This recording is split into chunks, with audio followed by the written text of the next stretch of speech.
Do you know what evil is? Can you define it? Let's watch this fascinating clip from Douglas Murray, and then I'm going to discuss the evil that he's describing.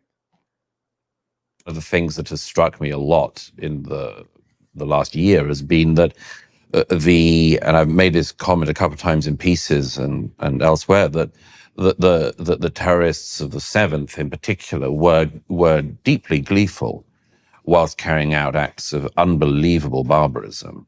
And that's something that's something I've been thinking about a lot, because to be doing something you think is right but is evil is one thing. To be doing something that is evil and being joyful about it is and for people around you to celebrate it, and then at several degrees of remove, that people who think they've got the same cause as you would excuse it, or say well context, or much like all sorts of things like that are just alarming. And I've often thought, actually, in recent months, there was a late a historian and writer called Gita Sareni, who died about 20 years ago, made a great impact on me when I was growing up.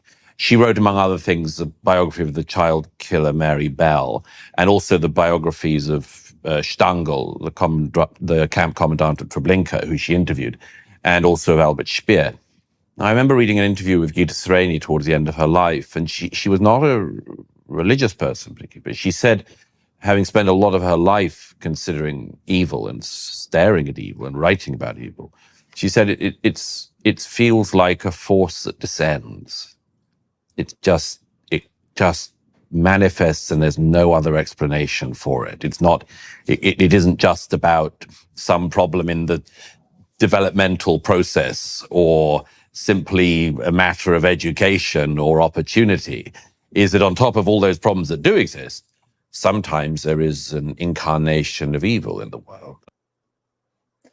What he's explaining is a very important idea, which a lot of people just simply don't acknowledge. Often people think that evil is just the result of someone who's dissatisfied, the result of someone who's oppressed, the result of someone who's not getting what they want. There could be very mild forms of someone acting out because things are not the way they should be. But when you see extreme behavior, like what we have seen on October 7th, by way of example, we're seeing something which is pure evil, which is a force. It's actually an energy, which is the way it's described in Jewish spirituality. It is a form of dark energy. So an energy has power to it. There's a power to this. For someone to be laughing, as he describes gleefully, and as you may have heard the phone call of the terrorist to his parents, when someone's in that state of mind, they have descended into such a deep state of darkness. There's no reasoning there.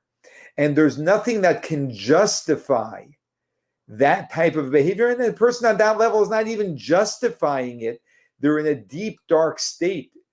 And, the way Judaism explains evil is anti-God. That's actually what evil is. God is life, and evil is death. Those are synonymous. God is synonymous with life, and evil is synonymous with death. How do we know that?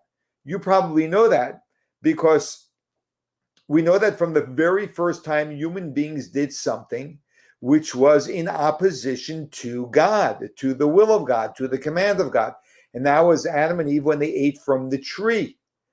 What was the result of that? The result of that is Mot Tamut, the Torah says, you will surely die. They would have lived eternally. There was no dying. There was no ending of things. When things are pure and transparent to the divine, they are eternal because they are an expression of life. The moment we are misaligned with God, we are actually inviting death. Death, whether it's in the physical sense or death in the sense that what we are doing is not going to sustain itself. Death entered the world when God was denied.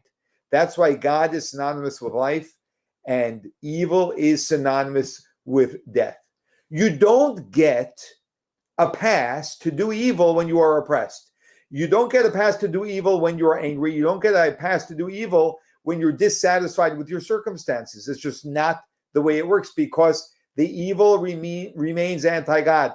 Anti-God will never, ever produce something productive because it's synonymous with death, which is not productive. The only exception to this is when God instructs us to end life. Why? For one reason, because then it actually is an expression of God, and God is synonymous with good. That is good. It's not evil, right? Which is very rare. We have certain stories in the Bible where God tells us in the Torah, in very rare instances, to kill out certain people. Outside of that, murder is evil, except for one more exception. The Torah says if someone rises up to kill you, then you must rise up and kill them first.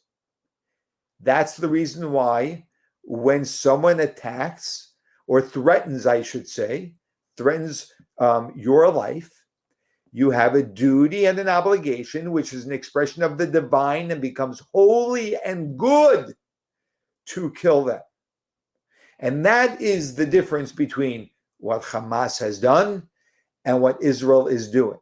And this is a critical distinction that we all need to be clear of so we can live according to divine morality. Now, divine morality actually is in some way redundant. If it's divine, it's moral. And if you claim to be moral without the divine, you are being immoral. And quite frankly, the reason why our world is so morally bankrupt is because we make up subjective morality. And people have the distortion, the dangerous distortion to say that when evil strikes, instead of destroying it as God tells us to do, the world says pacify it. And that is the reason why we are where we are until today, because we have not killed it as God tells us to do. We have pacified it, prolonging the suffering of everyone involved. We must instill in ourselves divine morality, asking ourselves what God tells us to do in this situation, and to be able to identify the force of evil, call it what it is, and know that we have the duty, the divine duty, to obliterate it, and while doing so, knowing we are living up to divine morality.